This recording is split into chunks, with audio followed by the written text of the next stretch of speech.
to another edition of Cohasset Common. I'm Cohasset Town Manager Chris Sr., your host for this episode, and we're here on Government Island, where we'll be talking with Jackie Dormitzer about some of the great historical features that you probably didn't know about. We'll also see a PSA involving how parents can talk to their kids about drinking, sponsored by Cohasset Safe Harbor, and another inside look at the Cohasset Artist Studio's virtual tour. All of this coming up on Cohasset Common.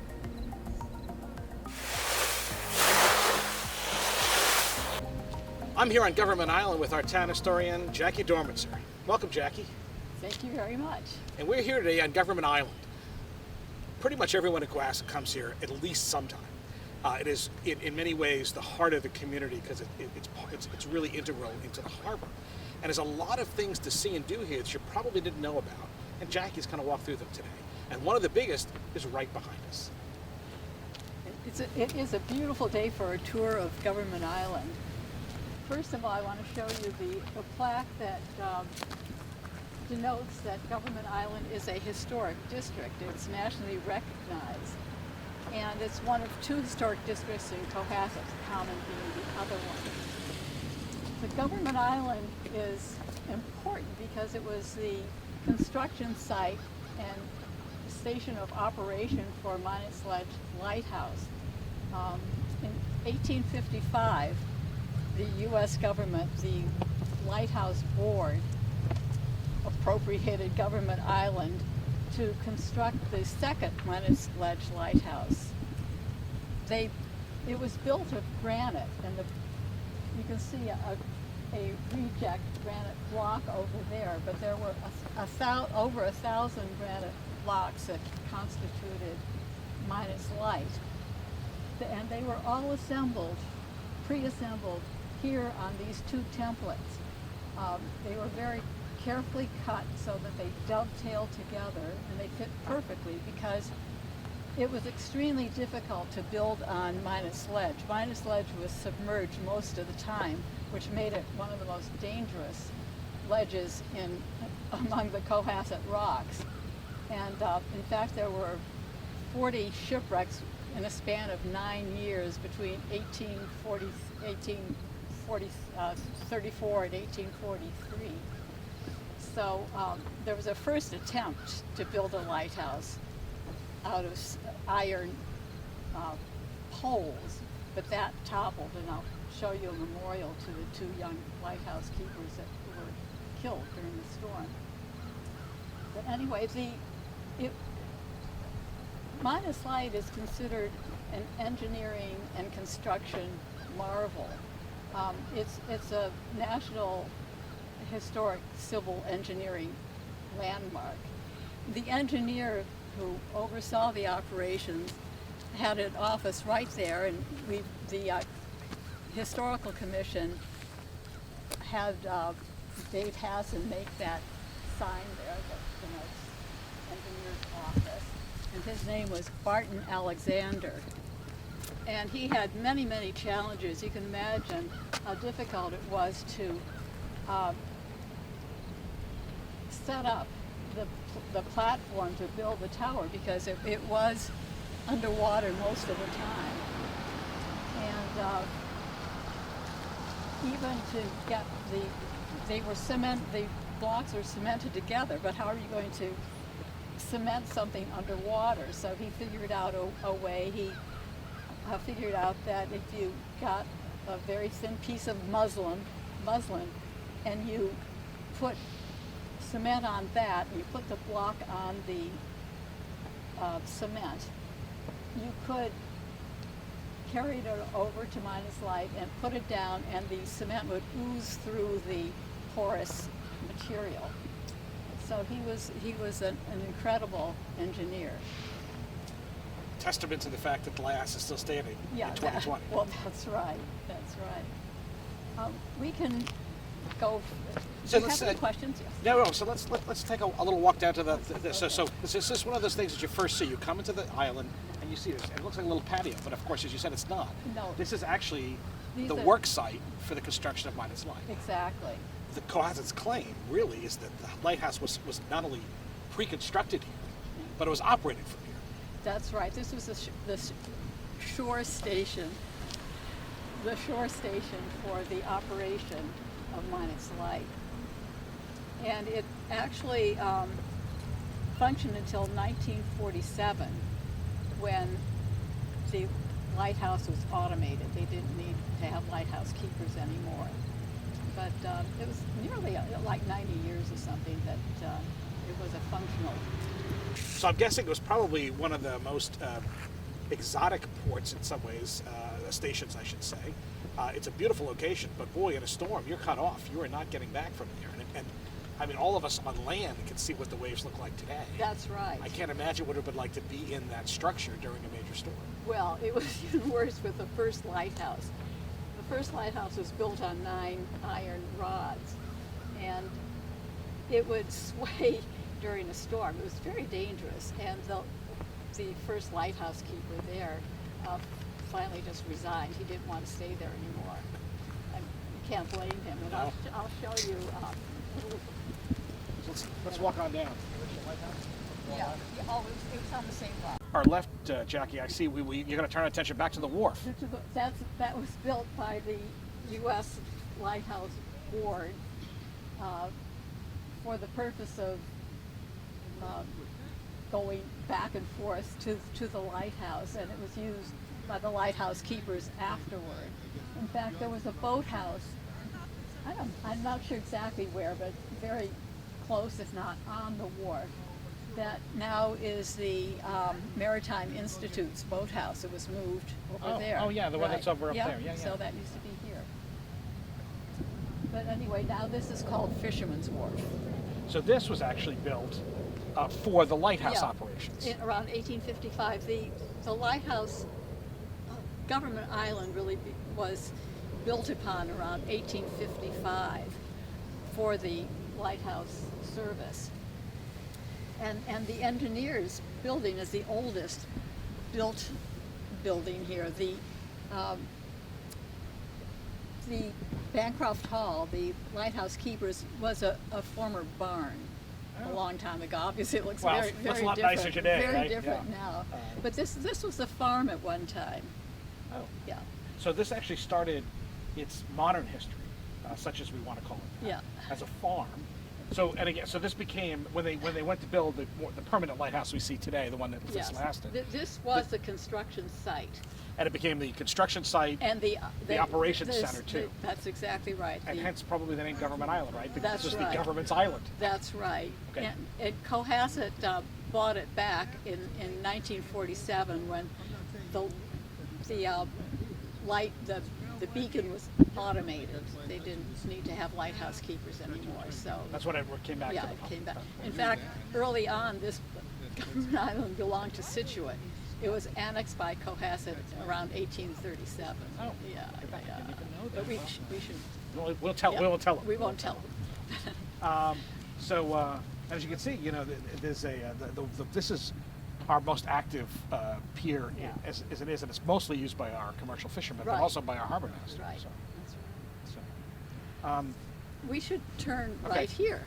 Okay, this is the replica of the top of Minot's Light, and this was a project of the Historical Commission in I think 1987. I'll have to check and look at the sign, but the top of Minot's Light began to deteriorate. You can see how those blocks are cracked. So the Coast Guard was going to replace them, and the Historical Commission was able to get those granite blocks and reassemble them here for the top of the lighthouse, and they built a new copper dome.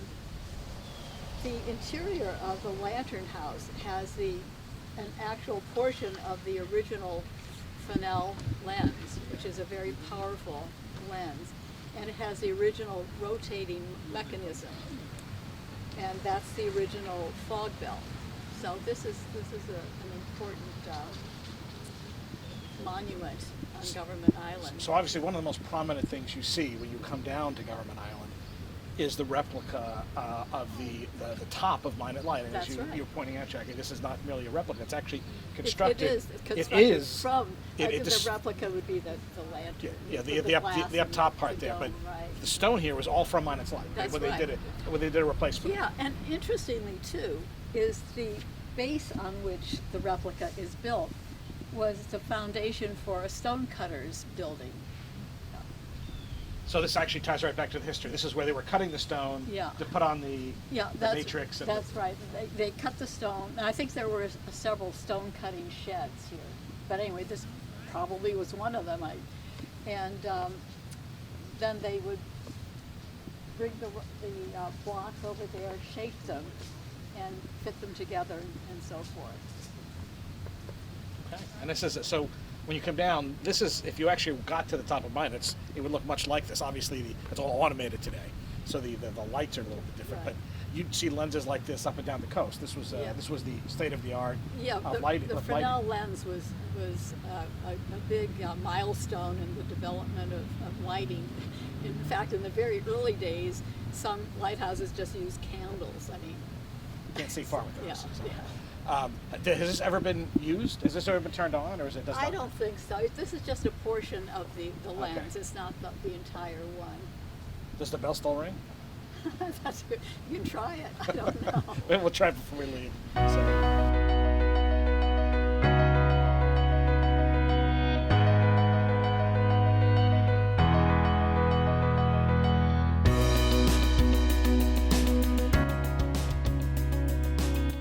One of the things, now obviously the Sailing Club building to our right is not original. This was actually just renovated fairly recently. Well, that's right. This is, I don't know, this almost like a new building. Yes, this is basically a brand new building. Yeah. The one piece of history on this that I know about is the, I don't know what they're called, the little, the decorative wood out there. Yeah. Was actually claimed from the Constitution, USS Constitution site in Charlestown. Really? They did some excavation. There were wood that was preserved in the water that had been used to restore the ship many years ago. Oh, that's interesting. And this was reclaimed. So that's what I've been told, at least. So I'm not the historian here. So, but it is very pretty. It's beautiful. And I'm told that's restored wood from the Constitution. So if I'm not right, someone will let us know. But our attention is really going down to the brick building. The brick building is an original brick oil storage house for Minot's Light, and it was built around 1910. The earlier lighthouses would store their oil right in the tower itself. A little dangerous. Very dangerous. So finally, around 1890 or so, the lighthouse service then said, you've got to have these oil storage buildings. So this is an existing oil storage building from that era, from 1900. And it was just recently, the Historical Commission has just had it repointed, a new door made. The West Mill Preservation has been doing the repointing and the painting and so forth.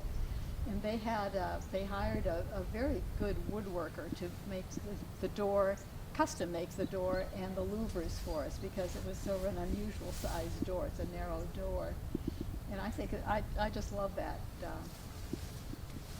It looks like you could open it up and find, what did they use it whale oil originally? Well, originally, but then it was kerosene. It was kerosene? Right. So, in fact, the Sailing Club stores their diesel oil. Okay, so it's still being used for storage. It's for the original purpose.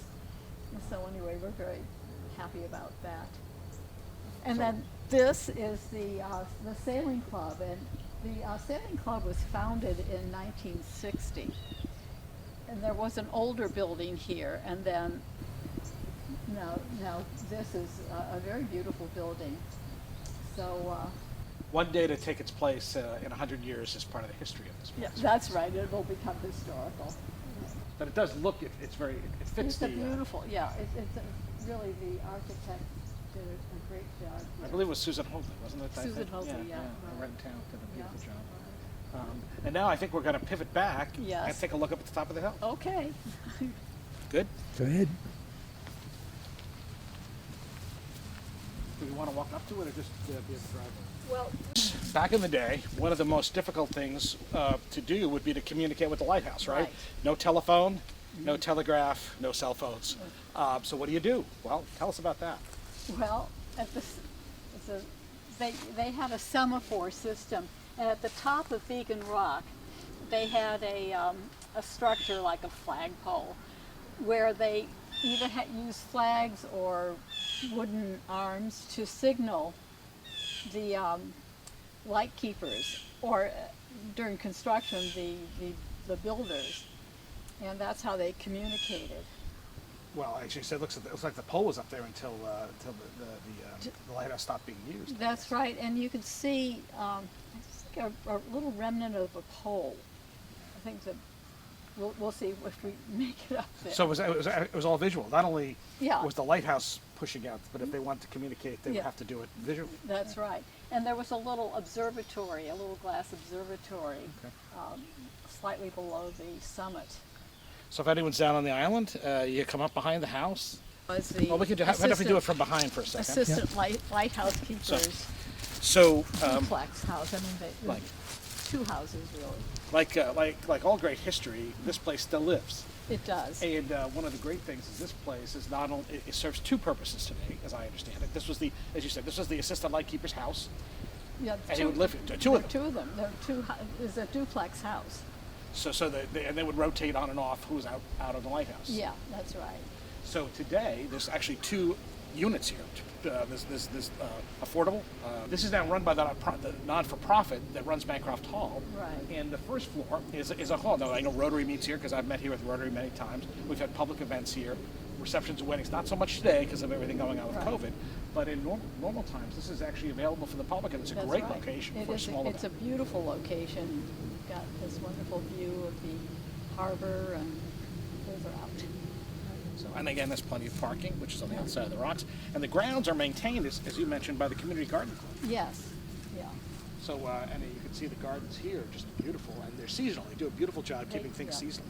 They know what they're doing. They're good gardeners. So, respect the fact that people live here. So, don't remember the second floor is not public; that's private. But if you walk through this, beautiful little walking path right there, and then up to the top of the rock, and enjoy the beautiful views of Garmin Island. Okay, great. All right, so we'll walk and talk, and then I'll pick us up down the other end. And then we'll just wrap our talk up. And we'll just rotate them at different times of the year. So, get your mail or something. Tell us a little bit about this memorial. This is a true hidden treasure. There's an actual well that's buried under here, maybe a couple of feet below the surface, that was discovered in the 1990s when there was some excavation done for utilities. And the old well was covered by a cap of concrete, but nevertheless, it was an exciting find. And a neighbor who was also on the Historical Commission, Hamilton Tewksbury, lived in one of these houses over here, and he always wanted the commission to mark the site, so we finally done it for him. And what this is it's a fisherman's well that was used during the 19th century to fill casks for the fishing fleet with fresh water. And we now have marked the site, and we hope that people will come and think about Cohasset's maritime So once upon a history. time, there would have been a raised structure around this. There would have been a raised structure, and some people did want to have a true replica of the well, but that would not be practical for this area. So the cobblestones around here are to reflect the stones that probably did surround the well. So it's as close as we could get. And you said one of the extra local features is this is Plymouth Granite, you said. This was from Plymouth Quarries. They got the granite for us. And we got a local mason, Brendan St. John, to cement it all together and put it in, and he did it for us pro bono, which was very, very generous of him. So he did a beautiful job. I think it's a charming marker and an important part of Cohasset's history. So one of Cohasset's little hidden pieces of history here at the Triangle at John Sidney Square, which is where Elm and Martin Street separate, right in front of the Cohasset Harbor Inn site. The Fisherman's Well. Next time you're around, stop by and take a look. Thank you, Jackie.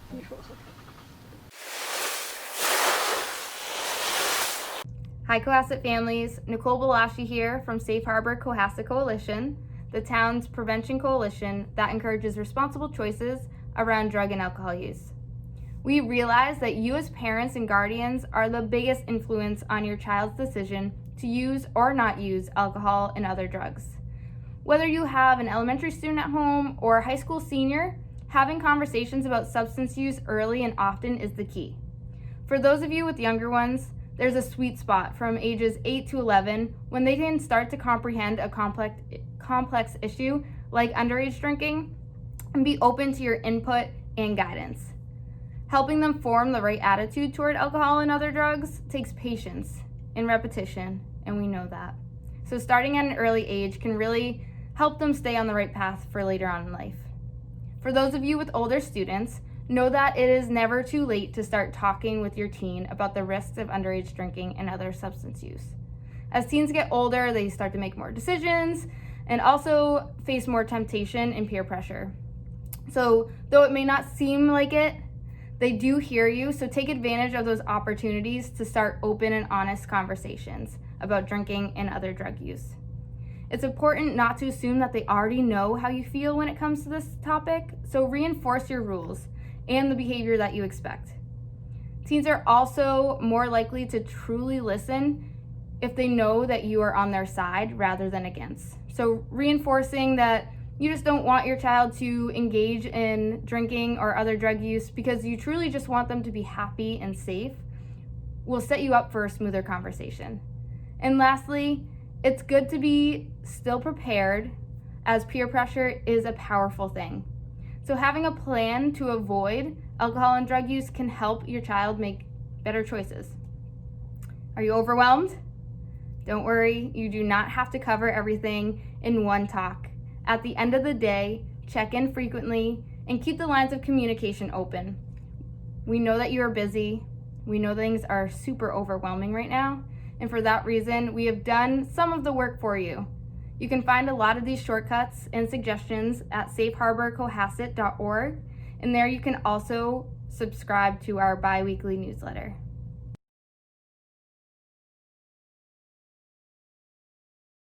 Hello and welcome to my studio. My name is Alix White. I'm a lifelong plein air painter, and I'd like you to come and see my studio. Thank you for coming. I've been working during the pandemic on a couple of series, and this series is from Flying with Margot Cheel over the North River and Duxbury Bay. And I explored a variety of wetlands from our trip.